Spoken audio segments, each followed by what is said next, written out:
Guys, welcome back to Cupcakes and Protein Shakes. I am your host, Savannah Sharp. You can follow me on Instagram, as always, at Savannah Sharp Fitness. You can follow me on YouTube, Savannah Sharp Fitness, and this is where that episode will be posted. So today's episode of Cupcakes and Protein Shakes, I have a fellow amateur bikini bodybuilder. On Cupcakes and Protein Shakes, I like to give other amateurs like myself a voice to share their story, and today we are meeting with Samantha Young. Samantha comes to us with 4 different competitions under her belt, and she's working towards her first national show. We talked about the highs, the lows, the fun, the food, and everything in between. I am so excited for you guys to be listening to this. I had such a blast interviewing Samantha, and I hope you guys enjoy this episode as much as I did recording it. I love you guys so much. Don't forget to follow, like, subscribe. If you could leave me a badass 5-star review on iTunes, I would love you so much. And let's get into today's episode. Hi guys, welcome back to Cupcakes and Protein Shakes. We have another episode, so it's called Bikini Girl Chit Chat. So I have a fellow bikini girl, and I want you to introduce yourself. What is your age? What is your name? And where are you from? Hi, I am Samantha Young, and I'm 30 years old, and I'm from South Florida in the Broward County area. Okay, so you've competed before. So tell us, let's just dive right into your competing journey and see where that takes us. So how many competitions have you done? I've done 4 competitions. Okay, and when did your journey start? So July of last year, I had decided I wanted to do bikini fitness competitions. And honestly, I've been playing sports my whole life, literally since I was 7. I started on a soccer team, did coach pitch baseball, turned into softball. I've done sports literally ever since, always like top of my game, making the all-star list, stuff like that. I even got a scholarship offer to play softball in college, and Wow. I ended up turning it down though, because I actually had a shoulder injury, and they didn't know about it. I made technically the team, and they offered me like $28,000 a year. They're like, come join our team. And then I was like, I don't know. I kind of like lost my passion for it. It was like one of those things where I just kind of went with it not for a while. And then I started to really lose that joy, maybe the pain of everything. Right. And when I went to college, I was like free from sports. I was like, wow, this is going to be great. I can kind of do whatever I want. I ended up going to UCF in Orlando. And I saw a friend at the time, she was doing bikini competitions, and I was following her journey on Facebook. And she's like my height, my weight. And I was like, wow, I could totally do that. And then I just was, I don't know, like a little intimidated by the whole thing after seeing her journey. And I'm like, I can never look like that. And I went back to the comfort of playing sports again. So I started playing ultimate Frisbee when I was a freshman in college. And I kind of like rode that out like pretty like intensely for a while. And I mean, I actually am the captain of my team now for ultimate Frisbee. So I still do that. But last year with COVID, they canceled the entire season. I was like, what am I going to do? And I remembered like I'd been going to the gym for a while, just for like getting back in shape. I actually have a 3-year-old. So after that, I decided to lose weight because I packed on the pounds when I was pregnant. And I started this whole journey, and I'd lost 50 pounds up to that point. Oh, wow. And yeah, it was 3 years in the making, or more like 2, I guess, at the time. And I was like, all right, I have to really like, get myself back to normal being an athlete. I have to get to that place where I felt good about myself again. Yeah. And I was just kind of going with the flow, and then COVID hit, and I've been going to the gym. And when the gyms opened back up, I was like, well, if I can't play the sport that I love, ultimate Frisbee, what am I going to do?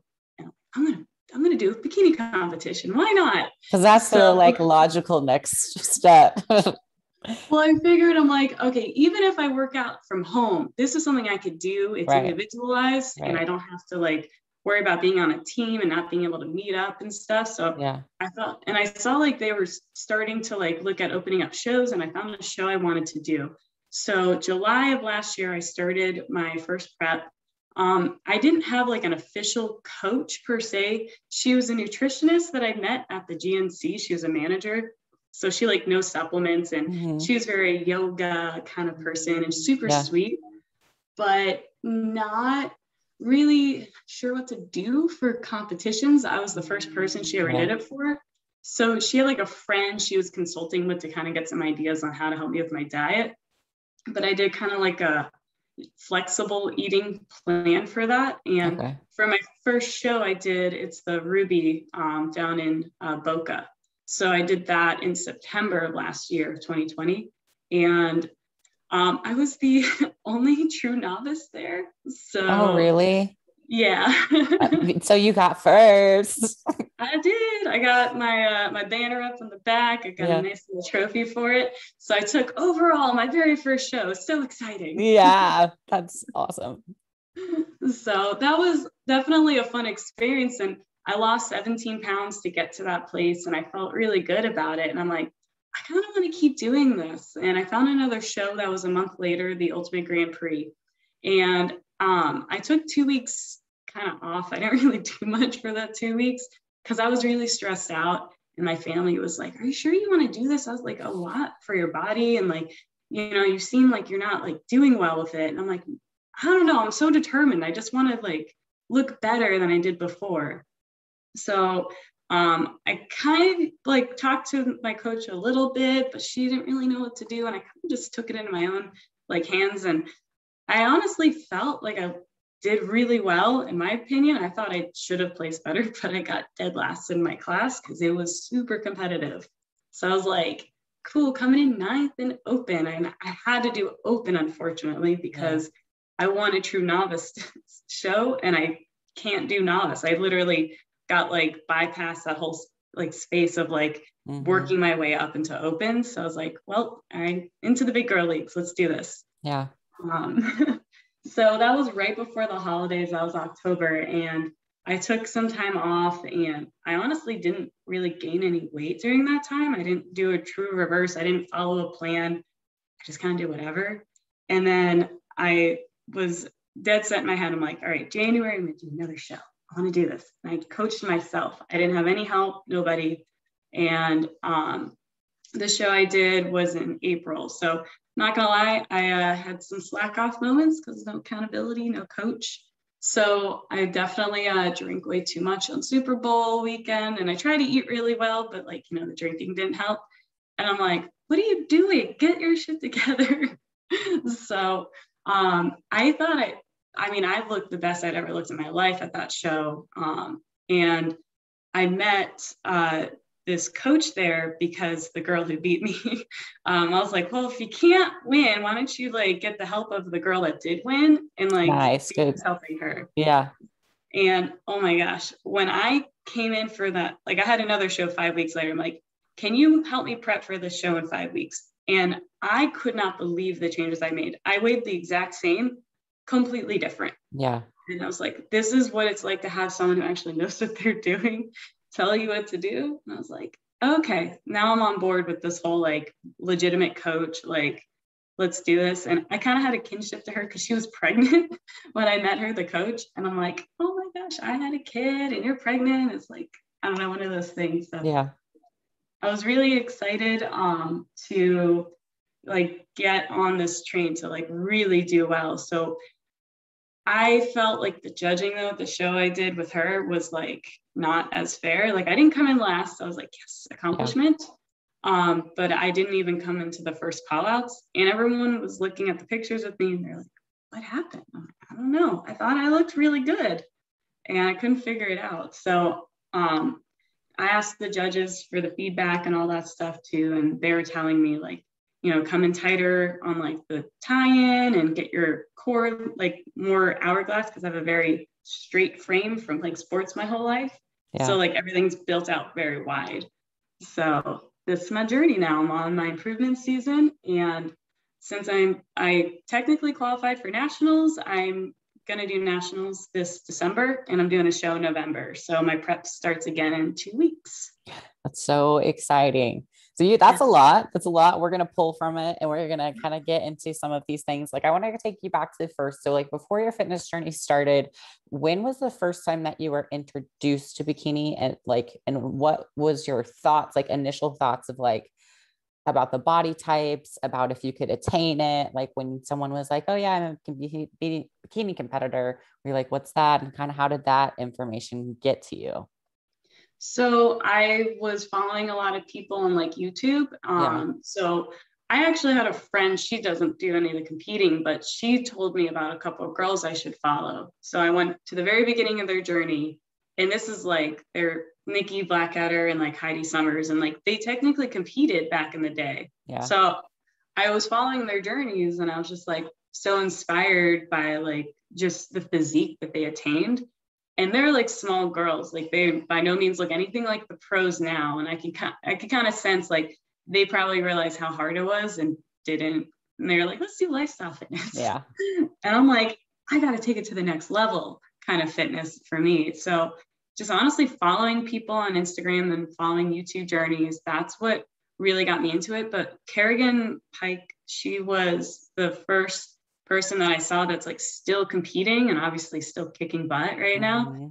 And I was like, I want to look like her. She looks so insanely ripped. And I just want to look like a superhero, I guess. I don't know. Yeah, no, seriously. Okay. So it wasn't because when I first kind of saw bikini competitors, I literally was like, there's no way I could ever look like that, but I'm going to try to look like fit. That's what I was like, because I looked at the Olympians and was like, I don't even know how that's possible for someone to look like that. I was like, I know I can't do that, but I'm going to just try to get fit.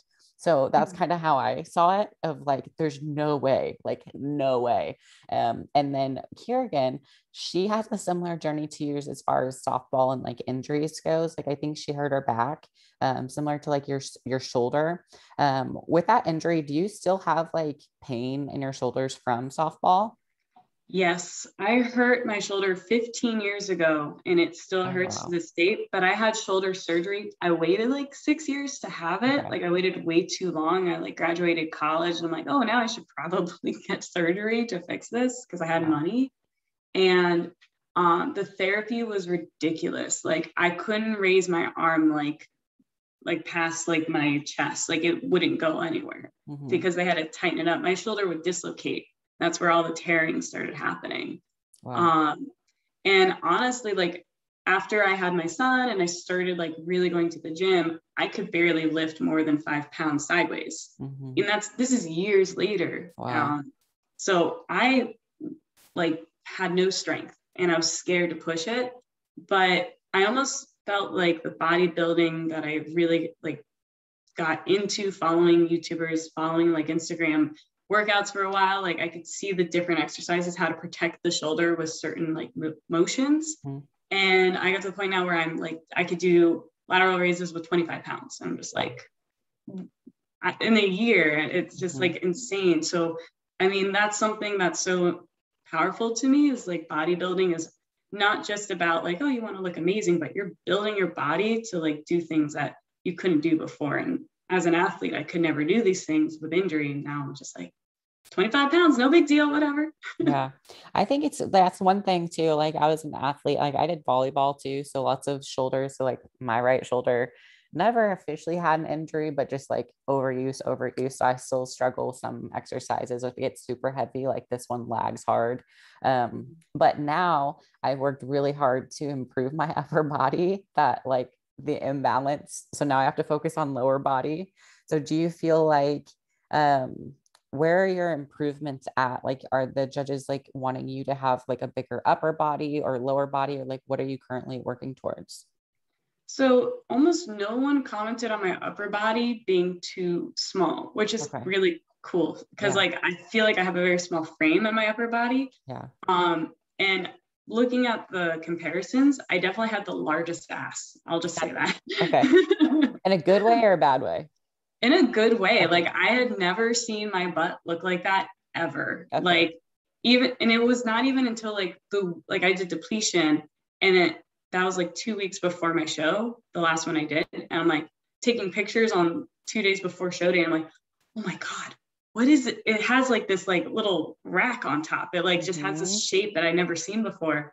But they never, because I asked them too, I'm like, do you need to see more shape to it or what are you looking for? And they really were more concerned just like tightening up the tie-in. Yeah. So to me, I'm like, wow, so I really have done a good job in this past year of like building a really good shape. My issue again is my stomach not being as like hourglass. So Yeah. trying to figure that out is going to be interesting, but leaner and tighter on the, which really I think the hamstring tying will pop more of that. My coach was saying because of my shape, building my lats would be really helpful to Yeah. create more of that illusion that I have a shape of like hourglass. So we're working on lats really hard and the tie-ins. And they didn't notice anything about my quads or say anything, but my coach was thinking quad development might help a little bit too. Okay. So what are your stats? Like, what is your height? And then what is like stage weights been, if you're comfortable sharing? Sure. So I'm 5'4", and at least to me, they say I'm 5'3" and like 3/4. So yeah, whatever. And my first stage weight was 121, and my most recent one I was at 117, which was the leanest I got for a show. Okay. But the most muscular I've looked. Okay, that makes sense. So I'm 5'7", and mine was like 131, 135-ish in there.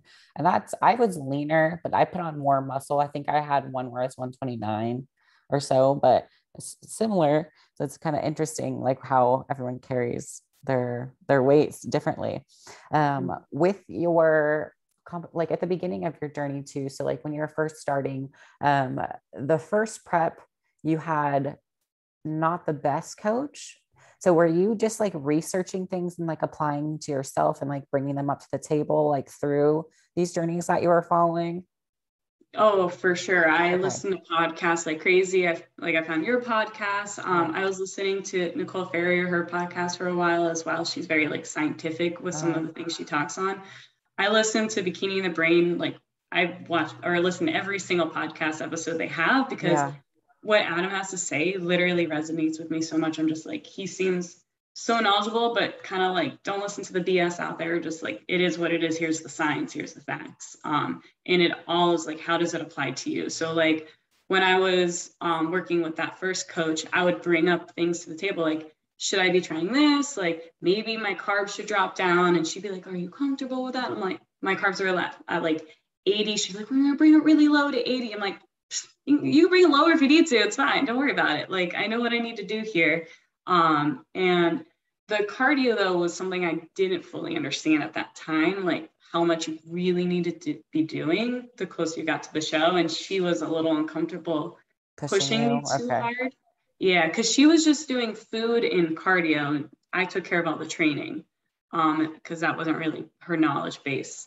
But I mean, now I could talk for hours on like macronutrients and like different supplements that can like help in certain ways. And like, I love the science of it. I could like, I'll have this random guy, Ken, that's like at the gym and he's like a little bit older and he'll walk up to me and we'll just start talking for like 20 minutes. And I'm just like, wow, where did the time go? Just talking about nutrition. So what was your cardio routine like at the beginning? And then was it like last show? Okay, so at the very beginning, it was really light. Like I was probably doing like 5 days a week at like 25, 30 minutes towards the end. And then she was saying like, you might need to start doing a second session. I'm like, and I didn't really do it. Now I know why I should be doing that. So my last show, we got up to morning time. I was doing 60 minutes a day, like for those last couple of weeks there. And then at the very, very end, for depletion, we threw in a second session. I think we're at like 25 to 35 minutes with also doing a second like training session with that for like some like accessory glute and like abs kind of thing. So yeah, it was a lot. So I was definitely doing about an hour and a half a day. And I did not realize that needed to happen. And it really made a difference. Yeah. There was a point in time where I was really active in my job. I was working night shift. And so I had a prep where I did almost no cardio just because I was walking so much on my job. And then after I switched roles and got a desk job, I literally was like, I don't need cardio. I didn't have it before. And then it was like a reality check of like, if you're not active, you have to get the cardio and the steps in. So that's one thing that like working a desk job is like one of the things that's really hard because I have to force myself to get steps because outside of, work, I get none unless I'm training for it.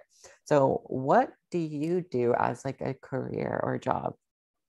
So I recently did a little adjustment to my job, and that was part of the stress of my last show too, Yeah. because I was like leading into this potential change. Uh-huh. So the company that I've worked for 4 years, it's a mortgage company, and I kind of worked up the ranks to doing the marketing, and then like kind of working into system design so we could bring data and all that stuff in. So I'm like sitting at the desk all day, and then I was battling with this potential job offer from the developer we were working with. He wanted to bring me on full time for his business, and I didn't know what to do because I was like, oh, I'm so like torn. I'm with this company for 4 years, and I worked so hard, but I knew it was one of those things where I could not go any further in that job.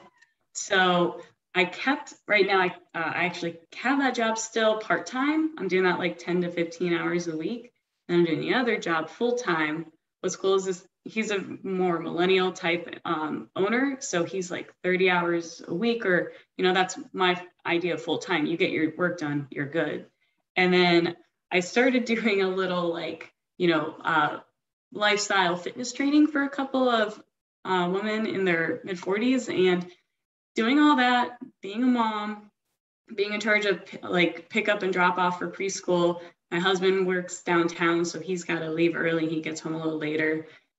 And trying to wake up at 4:30, get in a meal, get all your supplements, and go to the gym, get in your work. It's a lot. I don't know where I have the time for it. And then also being the captain of my ultimate frisbee team, we meet once a week. We have practice once a week. I'm just yeah. I don't say no Busy. to people. I know, I know. And so I want to go through like a tip. So you kind of walked us through like a typical routine during prep and then during improvement season. Like when does your day start and like what happens?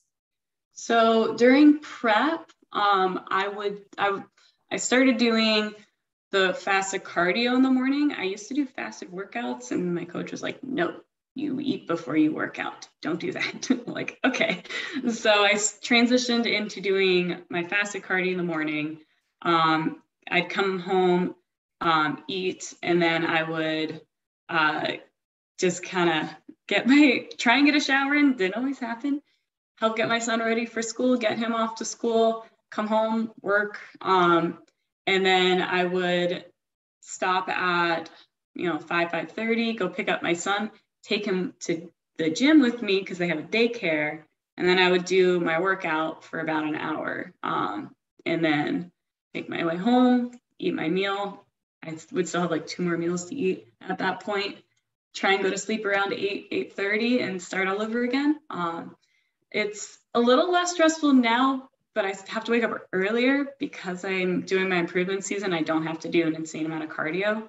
I'll wake up at 4:30, eat my meal, go to the gym, do my training, follow that up with like 30 minutes of cardio 4 times a week, and then go home, eat another meal. Again, maybe get a shower, maybe I don't, get my son ready for school, and then start my work day. So Yeah. yeah, it's a It's lot. it's a lot. A lot of people I think, don't realize like what they're signing up for at the beginning. And I think sometimes people might quit when it gets a little bit challenging. So what would you like to tell someone that's thinking about doing a bikini competition as a word of caution, as why someone would not want to do it? Um, if you are a selfless person, you will struggle with the morality of choosing yourself every day. So if you're a mom, a wife, like you have family that you like are, the core person responsible for a lot of things, you will struggle with that morality of like, I can't believe I'm choosing myself every single day.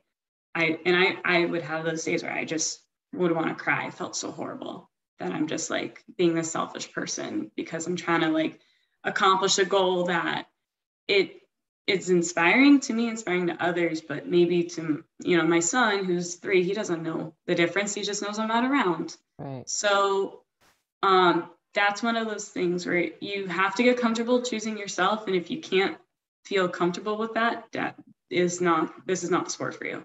Yeah, I agree. I have a couple of clients too that struggle just with lifestyle of like, I had to do the dishes and the laundry and my family and my kids first. And it's like, I either forgot to eat or I forgot to work out. And I don't personally look at it like it's selfish. The sport of bodybuilding is during prep, but I think like when you're pursuing something that like makes you happy, I think that helps like the whole family, but Oh, there's for sure. points in prep where like it, you, you can't process so much information because your calories are so low. So Yes. you're there, but sometimes you're like, uh-huh, yeah, yeah, yeah. And if someone is not in a calorie deficit, they might think you're a little crazy, because they're all like, why are you acting so tired? I'm like, well, I've been up for 13, 14, 15, 20 hours and 2 hours of cardio plus no food equals I can't think. So I think Yeah.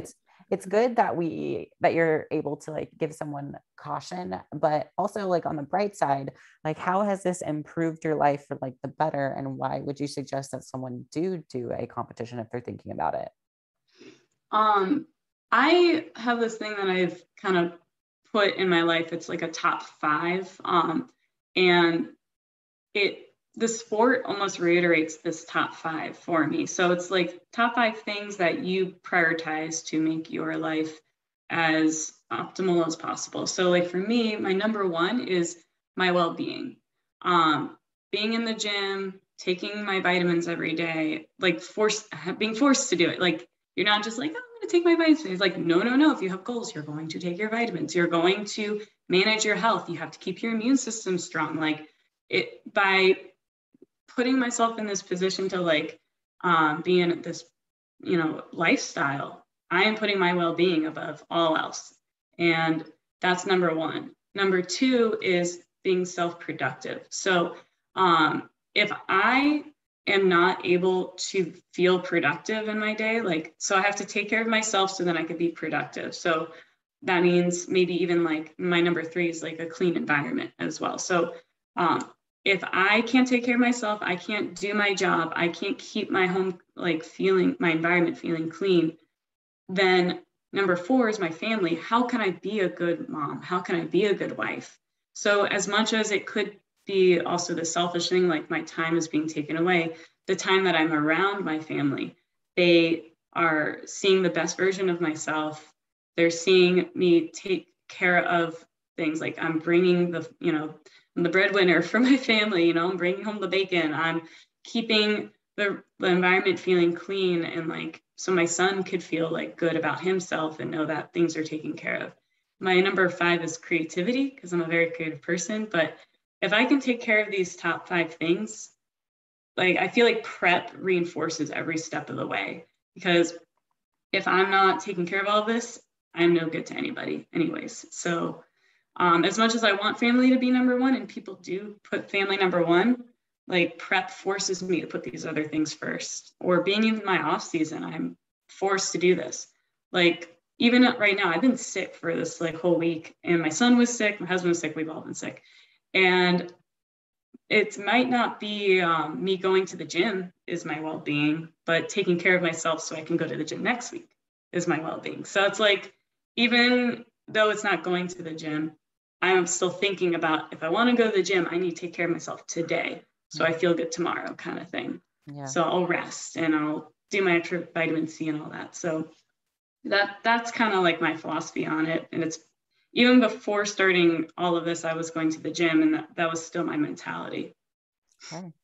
So I think there is a point in prep where you had to deal with placing. Um, did you struggle with that placing? Um, Never earning first has definitely felt like crap, because since I can remember, I've always tried to get to the top level of everything.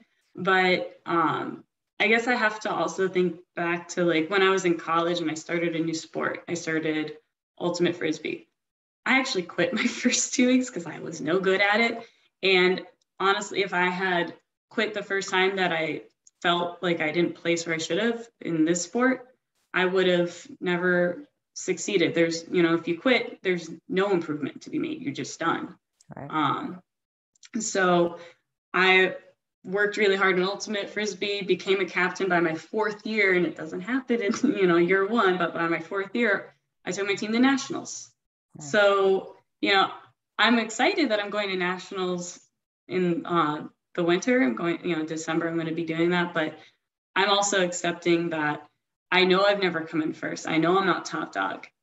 I have the mentality that I want to be top dog, but I'm also like accepting of the fact that placing first may not happen.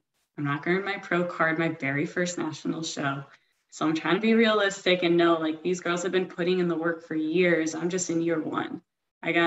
There's more earning for me to do. So I guess I've never really taken for granted the fact that my placing sucked. I may have shed a few tears on that at the time, but looking back on it now, it's just going to force me to improve, essentially. Yeah. Placings are in a subjective sport. If they were dictated on hard work, I feel like I'd get number one every time, but that's not the thing. So it's like just a snapshot of time, like literally a 2-minute window of like, you could have had a pump up food that you just don't digest. You have a gut on stage, you forget to suck in. I don't know. You get real nervous. Your body holds water. You were looking great that morning, could have won it all. You trip a little bit. Your posing's a little off. Your suit's a little off. Like it's the smallest things. Like maybe you didn't have the best hair. Like it's the smallest little things. But that's kind of one thing. As long as I know that like I did what I could, then I always feel content regardless of like what happens, especially at nationals, because nationals is hard. It's really hard to go pro. It's really, really hard. When I first started, I thought it was easy, like not gonna lie. I literally was like, it's 2 shows. You go to a regional show, you get qualified for nationals, and you go to a national show and you just get like top 1 or 2, easy. You can do it in 2 shows. And like, the reality is, yes, someone could do that, but the actuality is it's going to take you a few tries to even place top call outs.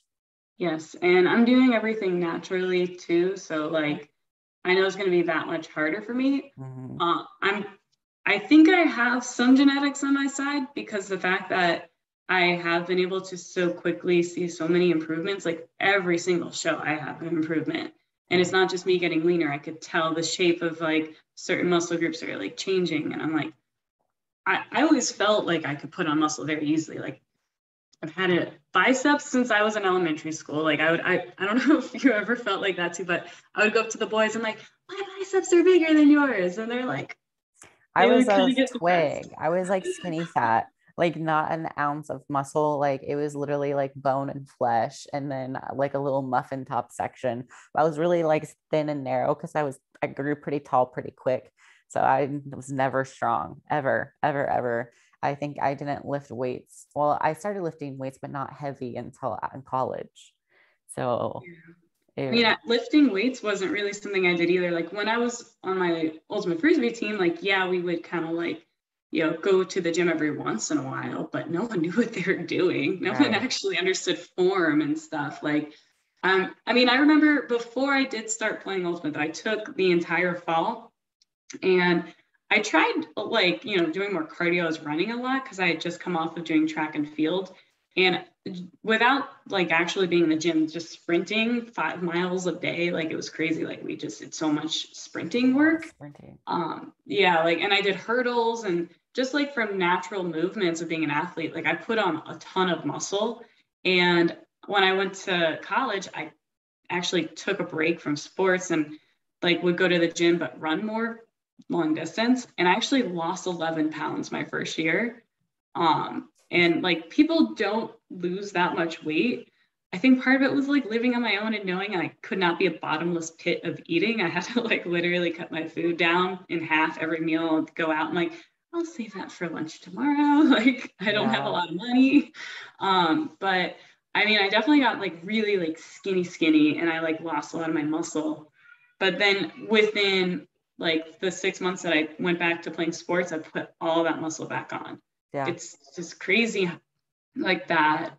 My body is capable of that. So I want to give it a fighting shot without any performance enhancing drugs to see like how naturally can I put this muscle mass on. And I haven't intentionally eaten a surplus probably in like 7 years. Yeah. Like, and that's what just a Same. couple of months of improvement season, I could tell like I've already put on mass in my upper body. It's like when you're in a deficit for that long, like your body's like on uncharted territory. It is happy. It is so happy. It's like we've been dying slowly for years in a calorie deficit, like literally starving away muscle and fat. And then you give it a little extra, not a lot, but just a little. And it's like, heck yes, you're growing like crazy. Like this is like the first literal, like true improvement season that I'm actually going in for. It's been a long time. I just kind of prep back to back to back to back. So it literally feels like it's, oh my God, I feel great. I feel awesome. I don't have those cravings that I had on prep. I don't feel crazy. I don't feel super hungry. Did you ever have like any time where you got like really food focused during your prep? Oh yeah. I was scared to go off track. Like, especially with like the last 5 week prep I did with the coach. I'm like, I'm gonna listen to what you tell me to eat. Like it's the Bible. Like, cause I was flexible dieting and kind of eating within a range of macros. And I was Yeah. really good at that, but I also had my flexibility. And then she's like, you're having like half a grapefruit with like, like a little bit of chicken. And like she gave me like the breakdown of what I'd be eating. Never discussed what my macros were, always just like, here's what you're eating every day. And she would text it to me. I'd reference that every morning. I'd write it down. I'm like, here's my Bible. I eat this. If I eat more than this, I'm screwed. If I Yep. don't eat this, I'm screwed. Like I Yep. just had this like very tight mentality. And like, it's tough because it was probably the most food focused I'd ever been, but the results were insane. In 5 weeks to not just lose weight, but I recomped. I was like worried for a while because I'm like, I'm not losing weight. How is this even working?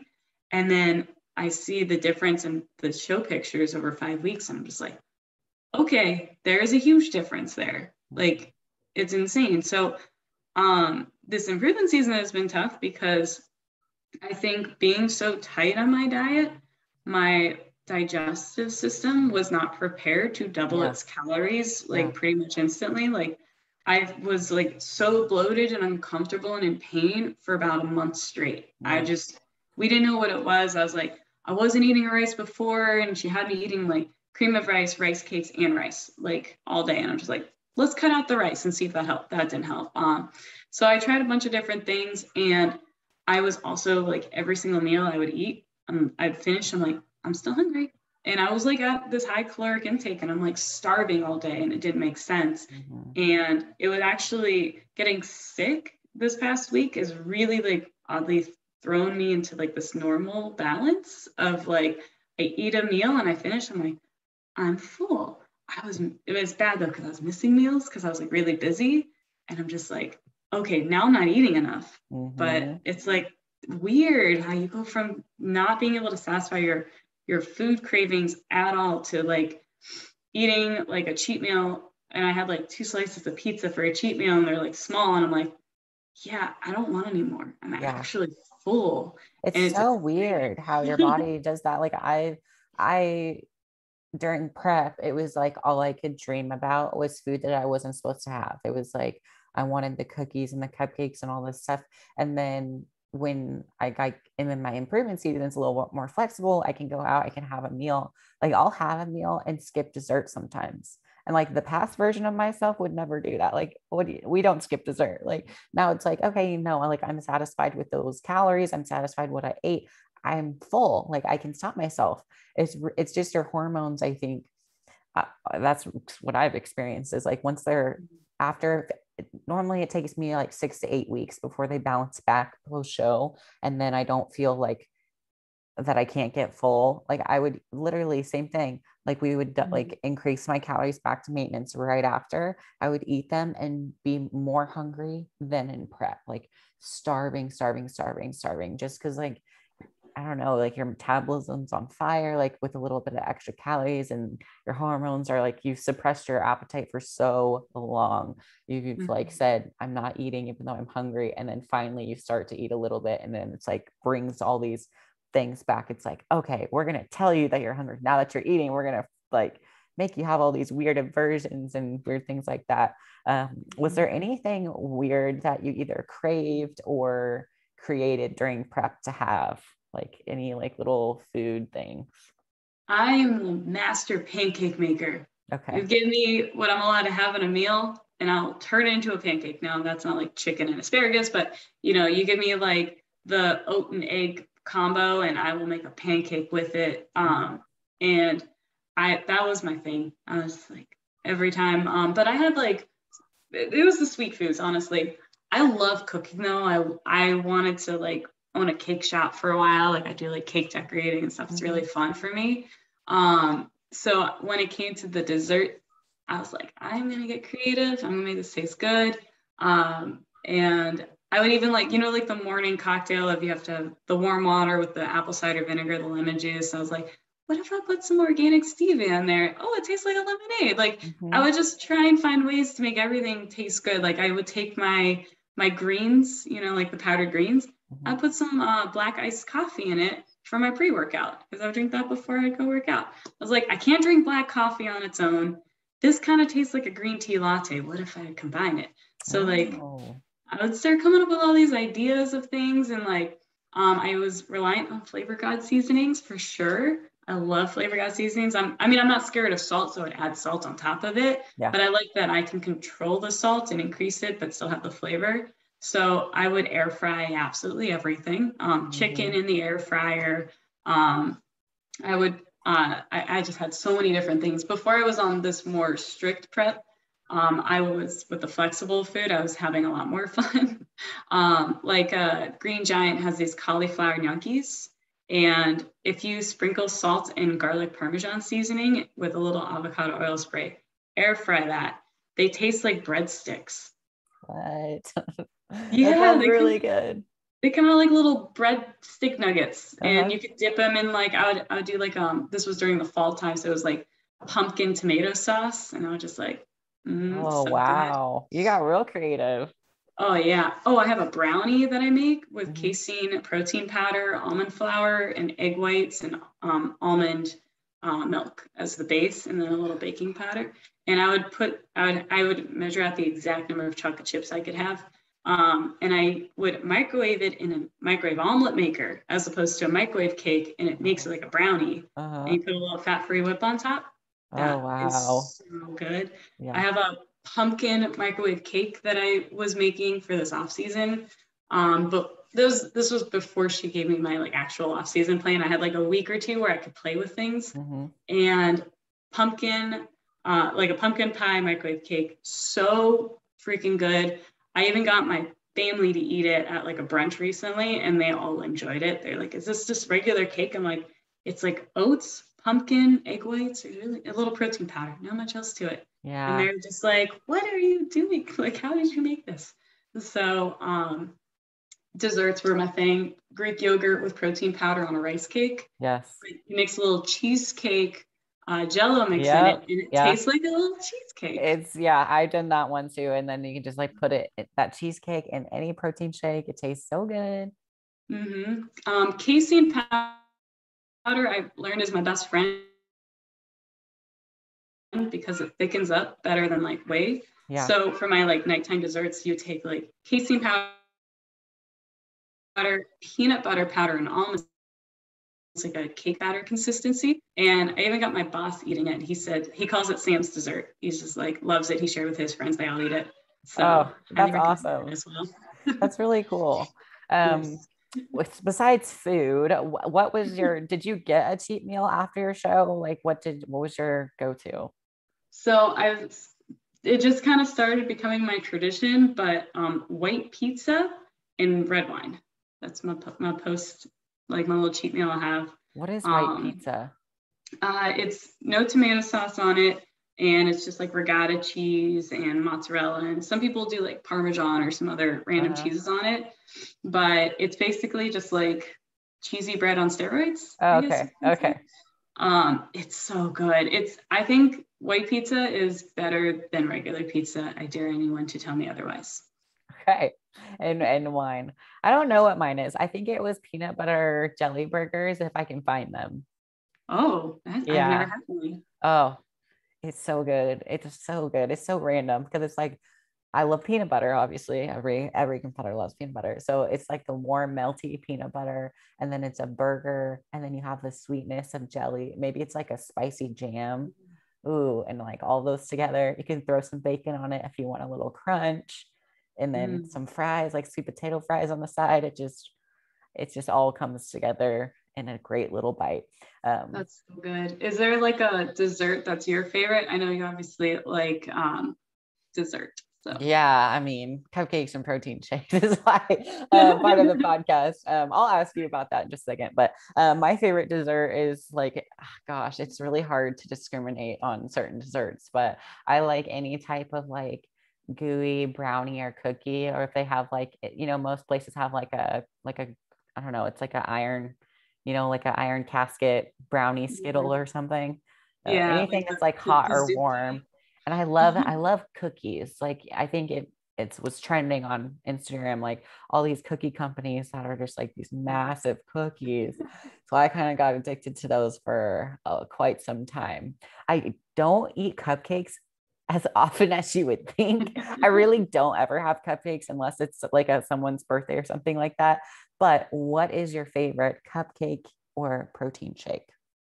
Definitely cupcake. And that's because I just have a kinship to them with like really enjoying baking cakes. Yeah. And I would do beer infused cupcakes as my specialty. What? Okay, so you have to explain like what's the frosting layer? What's the texture like? Okay, my best one that I came up with was my Blue Moon cupcake. So I would do like coriander spiced cake as my base with the beer mixed into it. Yeah. And then the frosting would be an orange coriander buttercream. Oh, that sounds really good. So Yes. I really like I've kind of switched, and like my sweet tooth is more like fruity. So like lemon, I'm a huge fan, like strawberry, like flavored type of desserts. Like I'm really big into those two flavors. Nothing orange. I haven't had any orange desserts, but all of those like fruity sweet flavors, like they're so Mhm. good. I love food so much. But let's get back to the journey and like the motivation and like why we're here. Was there ever a point that you thought about quitting during your time competing? Yes. So that was after my first show before going into my second show, where I took 2 weeks off. So right after the first show, the week after was my brother's wedding, and I saw a lot of family, and they're like, "Wow, you look amazing" and stuff. And I was like, "Oh, this is awesome." But then the motivation started to like trail off for me because going into a wedding weekend, you kind of like don't really focus as much on yourself. You're kind of more focused on the family and like didn't really go to the gym as much. And I was enjoying sleeping in. And I was just like, wow, this is like way easier of a life to like I not wake up know. at 4 in the morning. It's just I like, know. I was also, okay, so when I was going to the gym for those couple of years before starting doing a show, I lived like right down the road from my mom, and she was actually my workout partner every morning. I'd call her in the morning, go pick her up, take her to the gym, we work out together. And going into the like last couple of weeks of my first show, I had moved like 20 minutes away, so like going to the gym with her was not feasible. So going by myself, it was like hard. And after that, I'm like, I don't know if I could do this without like my gym partner, like it was like hard. Like no one was keeping me accountable to like wake up in the morning and go. So it was almost like the training part became hard. The like diet, I didn't want to stick to a diet, but I I don't know, just something happened where it just sunk in. It was almost like my sister was telling me, you should just take a break. You're super stressed out. My son was like having some issues. They ended up being like diagnosed with developmental delay as like a disability, which is not the worst one that could happen. But at the time, they were like, he could be autistic. And I was just like really stressed out. I'm like, this is going to be a lot going on in my life. And I was like, she's like, do you really have the time to do all this? You have to focus on your family. And it was almost like her saying that re-triggered like that top five in my head. I'm like, I am a mess right now, more than I've ever been before. And I haven't been taking care of myself these last 2 weeks. So it was almost like someone saying, you shouldn't do something, motivated me to do it, I guess. And that's when it clicked. I'm like, no, you have to do this. Like, you have to continue. Like, don't give up. Like, you're so close to like just improving and getting to the next level. And that was my almost quitting moment. Yeah. And it was, when things get hard, you can't just always go to what's comfortable. You have to like be uncomfortable to actually grow as a person. Yeah, I agree with you. Like there's several times like the fitness journey, it's glorified through social media of you see the stage pictures, you see like the fun and like the treats, you see these shredded girls eating whatever they want without any consequences. And it's not always like that. Like you get the fun experience of, okay, well, now some healthy foods are bloating me and I can't digest them. And it's uncomfortable to be in a calorie deficit. Now it's uncomfortable to be in an improvement season. It's like there's like this few windows where you're like, I actually feel good today. It's like mostly of like, okay, I'm either tired, I'm hungry, or I'm too full, or like my digestion's off. So there's just so many different like ways that your journey's going through, that I really, it's for the most part, it's training all the time. The diet is 24/7. I think it's really hard because you can't just turn it off when you're having a stressed out day. Like when you're having life happen and you're stressed, most people reach for alcohol or food. At the end of the day, you get stressed out, you grab a bottle of wine and a piece of cake or whatever it is, or we don't have that luxury. So it's like when we're having a bad day, we just have to get it done. Like you go and you train it out. That's really like it all that you can do. Even if you don't want to be there, you're like, well, I can't not go. So might as well, maybe I'm doing a really extra motivated after, whatever happens with your day. And so the gym kind of starts to become therapy because you're there all the time. Let me see. So you said 4 shows, right? Mm-hmm. So Yes. the 5th show is coming up and you're going to start prep when? 2 weeks. In So 2 weeks. I'm going on it's perfect timing. I didn't even tell my coach that I have like a Disney trip coming up, and it's literally prep starts as soon as I get back from my trip, basically. Okay. So it'll be 14 weeks leading into a show in November. And then I'll have another month before nationals. So I'm doing that show just to kind of like warm myself back up into it and like see how my body's responding. I don't want to just get ready for nationals and like not be ready in time. So it was What just nationals are you doing? the ones that are in Orlando. Okay. Normally would be in Miami, I guess, but this one they moved it up to Orlando. It's literally just called like nationals, like, isn't it? Just that's what it's called. It's Okay. like national championships or something like that. It's the end of the year. So yeah.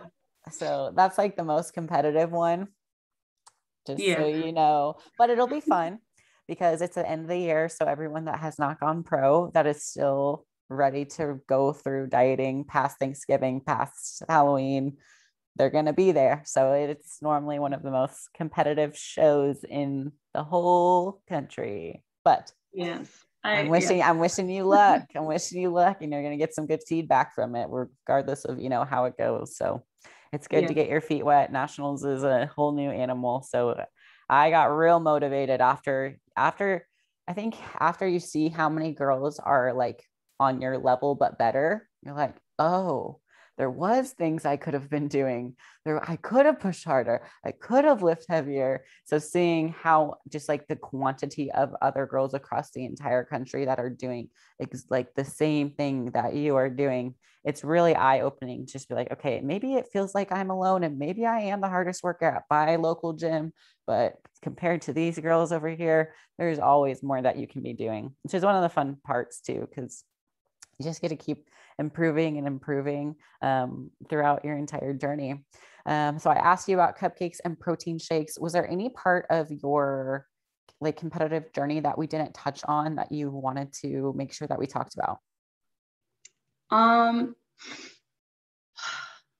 I feel like we covered a great deal. One of the things though that I'm just now starting on now, and I was kind of curious on like if you have any like knowledge on it. So getting my period on show day or the week leading up to show day has always been literally the worst experience for me. The show I did in April, the day of the show, I got my period. I was in my suit about, Oh, like ready to go back and pump up, and I got it. I'm like, yeah. luckily I got that in time, but that could have been really, really bad. And I could tell my body was just like really inflamed, and I hold a lot of water, and my digestion is literally the worst on my period. I get high anxiety. Like I almost think it's the PMDD symptoms, that like the extreme symptoms, like that hits me for a whole week before my period. So I was talking to my OBGYN, and I'm like, what should I do? Like, she's like, I can't tell you what other competitors do, because she's actually had other bodybuilders who she's like kind of like consulted with on this. But we talked about maybe trying birth control to see if that would help. So I just started my first pack in, like I was on birth control for 7 years, but I just started again yesterday. So is that like, have you seen people go through negative experiences on birth control, or does it only like help being able to like almost plan when your period's going to happen? And like, I don't know what to expect as a bodybuilder on birth control. So I'm on birth control pills, and like my hormones are like fucked up. I'll just tell you right now, they're fucked up. I dieted way too hard, way too long, didn't take cheat meals, didn't take breaks for a long period of time. So with the period, like I lost my period, I still haven't gotten it back for a whole year. It's been over a year and I still haven't gotten it back. And so even on birth control pills, I would have symptoms of it during like that placebo window. But honestly, like if I would try to get off of them, just because like that synthetic hormones is not going to help. Like I think there's like Lauren Dana Miller, she experienced the same thing. And I think Jaraja too, like with like experiencing like hormone issues when they were on birth control pills. I did them because we were trying to have, not trying to get pregnant. And also like I wanted to have periods, like so they were like consistent at the end of the month, and then I wasn't getting them. So I still struggle with it too, like hormonally putting those different things. And sometimes birth control pills can like make you gain weight, so depending on what brand, you just have to, and they can make you crazy. I've had a competitor friend that had gone on birth control pills and got suicidal from them and had to get off of them. So like just be very careful with them, just because I think there's a lot more negative side effects than there are good if you're just worried about controlling your period. There's competitors like Jen Ronziti. She said that she got her period when she won like the Chicago Pro. A lot of competitors do at like high levels and you wouldn't know. But one thing that I heard a couple coaches do is if girls are on their cycle during like peak week or leading up to it, they'll have them take diuretics. So just like shedding a little bit of extra water. So if you need them, take them just so you can like get rid of that layer. But yeah, it happens. It's unfortunate.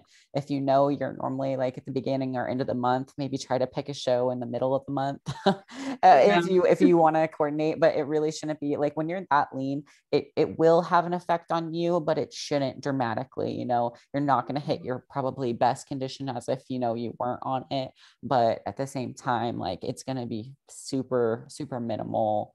It's Yeah. uncomfortable, but Yeah, you're probably not the only one on show day.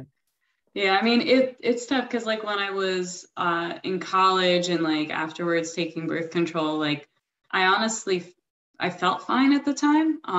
During all that time, I didn't notice anything extreme happening. Yeah. I don't like I was younger. I never had a kid at that time, and my hormones seemed pretty regular. I was literally just taking it to not get pregnant. Yeah. Then I went off birth control after I got married, and then we had my son later in the year. Purposefully, it was like all like planned. Yeah. But since I had him, I've never been the same. Like my hormones are so crazy. Like my mood swings were insane. Like I would get highly anxious when I was like the whole week before my period. Like I just didn't feel like myself, and it was like so difficult. And like we had talked on with my doctor, she's like, well, some people will take an antidepressant for a couple of days leading into their period. Like, cause I have a very regular normal period. The bloating is, it's like a normal person's bloating, but like, my flow is normal, like cramping is normal. Like I'm not like crazy on any spectrum, but like, I didn't know what I should do. So like, we're trying it to see if it does help with like that like almost balancing out how my brain functions, I Yeah. guess. Maybe the birth control will help with that. And I don't know. I am scared of the weight gain. I know some people bloat more on the pill. Some people, their symptoms get worse than better depending on the pill they take.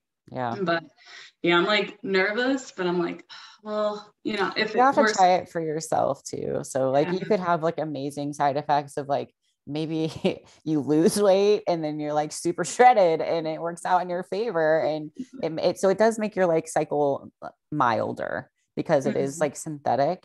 So it's not as like strong. So it's always the same amount of time. It's like mild. It's not crazy. Like I don't feel like I have any cramps or anything like that.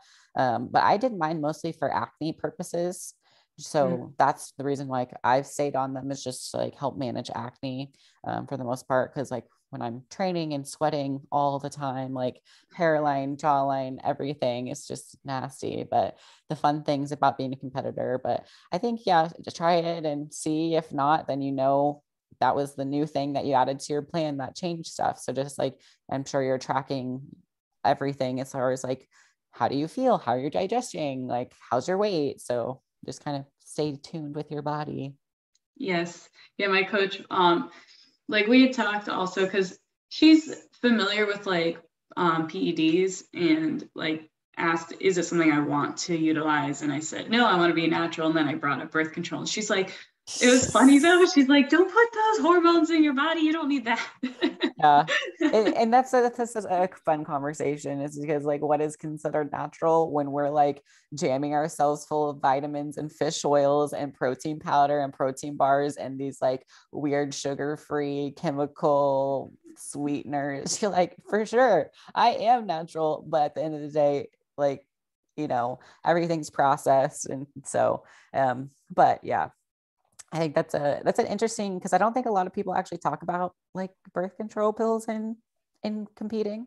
So that's an interesting topic that I've never been asked about. Yeah, I was curious about because like I really don't see a lot of research out there. And like I've Uh-uh. looked up the different, so like I know there's progesterone, I can't even say the words, but progesterone and Uh-huh. like basically those different kinds of hormones, and there's different like types of progesterone, and then there's ones with no estrogen. And I asked my doctor, like, in case everyone was curious, like, what are the different options? And honestly, like the lowest estrogen level you could put in your body is the best option of all. But the low estrogen is the lowest one on the market. It's like 10, I think, milligrams or mcgs or whatever of the estrogen. There's no generic out there, and I did not want to gamble on having $100 a month of like a birth control cost. So we went one level up, which is the generic version that is almost like minasteride, which I actually used to take, so I was like comfortable on that one. But you actually don't know what you're going to get until you fill your prescription. Yeah. They just say generic, and it's like the 20 milligrams or whatever of the estrogen level. But I guess the different types of progesterone are also like having their own different symptoms. Because I had requested for the Yaz generic one, Mhm. and she was like, because that one has the least likelihood of like giving you weight gain or bloating issues, Yeah. but apparently it has the highest likelihood of causing blood clots. And she's like, I don't prescribe that. I'm like, Yeah. okay, good to know. So Yeah. in case people are curious, and there are ones with no estrogen in it, but I think those are ones like you literally have to take it the same minute every single day or it doesn't work. Yeah. So that is also an interesting thing that I've learned. But just, I guess, yeah, doing research, I spent a lot of time trying to find the answers, and there is no answer, I guess, until you take it and see how Yeah. your body reacts. Yeah. Pretty much So, that's with everything too. That's for all vitamins and supplements. Like just I don't know, it worked for me. You have to try it for you. yeah. Yeah, and it's tough to like flexible dieting versus meal plans and like the different supplements on the market that say they're going to do this and not that, and the different brands. And it's just, there's so much to like to learn, and Yeah. everyone has an opinion on it. Yeah, I think that's a cool thing too, because it's like a science experiment. Because even if you just change like your protein powder brand, that could potentially have a dramatic effect on your results, depending on Yeah. like the ingredients that are in it. So like even like you can always improve, like you can get better quality vitamins, or you can get better quality supplements or protein powders. So that's something too. It's like an ever evolving experiment with yourself of like, what foods give me the best energy, and like what Mhm. vitamins make me feel awesome, or like is there any nutrients that I'm need to add into it. So do you do blood work? I don't. And I've been thinking about, I probably should have done Yeah. it before starting birth control because Well, I probably should have known where my hormones were beforehand, yeah. but I haven't done the blood work. And I like, because I haven't done that, I just have to track everything that touches my body and like how I handle it. Like I did do food sensitivity tests like a year ago, and I learned that I'm allergic to everything. So that's not realistic. I can't live my life like literally avoiding every single potential thing that could cause a flare up. But I do take that really seriously when I'm like eating food and seeing how my body reacts, and then finding the things that counteract it the best. So just like listening to my coach has been helpful, but I also know that the time that I didn't have a coach was actually the most informative time I've ever had in my life. It made me a better, like, train me or what, like a better person for my coach to coach, because she knew that I knew more about my body like than most people do. Because when you're self-prescribing food and cardio and doing it to yourself, if you are that brave enough to do it, you have to know how every single thing reacts to your body. Right. Some people, when you have a coach, you just do what they say, like I did. And like, but I gave her all the information ahead of time, so she knew what to give me. And I think that's why my results were so good in 5 weeks. Right. So it's all tough. I Everything's know. hard about this whole sport. I But know. yeah, So what it's is so your goals rewarding. in this sport? I don't know if I asked you this question. I would love to go pro one day. I'm just turned 30, so I know I'm like late to starting this whole thing. Some people start when they're 19, and I didn't start till I literally turned 29 and then started my first prep. So like that was like boom, boom. So I guess I could say I started in my 20s. So goal by the time I'm in my 30s, which is now, become a pro. So I have 10 years to do it. Okay. Yeah. I think I said, but if I, as long as I get my pro card before I die, like before I'm like 80, I'm like, I'll still, that would be good. Yeah, like look at Master Nationals that just happened this weekend. All these people are earning their pro card, and I like, do not want to compete at a master's level. Those ladies are dense. Like their muscle has been marinating for years. Like I have little baby muscles, and theirs just is like a different look. Like it's just, that is like thousands more reps, thousands more. Like I couldn't even catch up to it if I tried. I have to age into that. Like they're looking good. Like some of them, I'm like, how are you masters? And like, look at your perfection. So shout out to all those ladies winning pro cards out there, looking good at any age. yes, and just because you have a kid, don't be scared. Abs can come back. Yes, They do. They like. I mean, I saw my abs, a couple months ago. They're there. They they're still there. exist. I did have the unfortunate issue where like the lower part of my stomach, like right around the belly button, they did split a bit, and that took a lot of healing. That is actually why I started going to the gym, because my body needed to be put back together. Like I went a couple of months after having my son, and then I'm like, I was very uncomfortable with my weight still. So I actually joined this 6-week challenge at a gym. And they're like, if you can lose 6% body fat in 6 weeks, the $500 you put up front, you'll get all your money back. Oh, wow. Yeah, so that's motivation, right? $500. So my goal was obviously the 6%, nailed it, got 7% loss in that time frame. Learned, I got basically free lessons on how to lift, learned how not to do a deadlift, threw my back out. But it was such a great learning experience for me. And that was what started me like going to the gym. So I highly recommend, if you've had a kid, take a couple months, take care of yourself and your child, but then something like that, like there's no better motivation than like the potential loss of money. I think that's so like that happened to me my first prep. I literally paid in full for 6 months of coaching and paid for my show before I even started training. Paid for everything and was like, okay, can't go back now. YOLO. Like we in this now. Yes. We can't waste this money. So I think it's a really good motivation. If money motivates you, then use that as a tool. Yeah, I did a family competition after that because I was just craving like competition of some sort with like getting in shape. Yeah. Because I lost so much weight in that time frame. I think it was like 12 pounds of straight body fat, that because I did the scale that measures it. Yeah. So they had it in like their actual gym. And that was so motivating. I look at some of my scans that I did closer to shows and I'm just like, wow, I cannot believe I got to the point where it wasn't telling you to lose weight anymore. It was saying you should gain weight. Oh yeah. You're like, actually the judges told me to be leaner. So no. Yeah, no. I'm not listening to you, scale. Yeah. I'm not gaining 2 more pounds. No. I just Right. worked so hard to lose that. Right. Well, it's been a pleasure. Thank you for coming on and sharing your story. I should have this up for you for next Wednesday. It'll be on YouTube and on like Spotify and Apple and all those different things too. So before we go, so tell the listeners if they would like to reach out to you on Instagram and just kind of comment on this episode and just if they resonated with you, what is your handle, or if you have any other social media platforms where they can get in touch with you. So on Instagram, I'm at Samantha Y26. So feel free to reach out to me. I love to talk anything about competing, lifestyle, fitness, training. It's all fun for me. So let me know.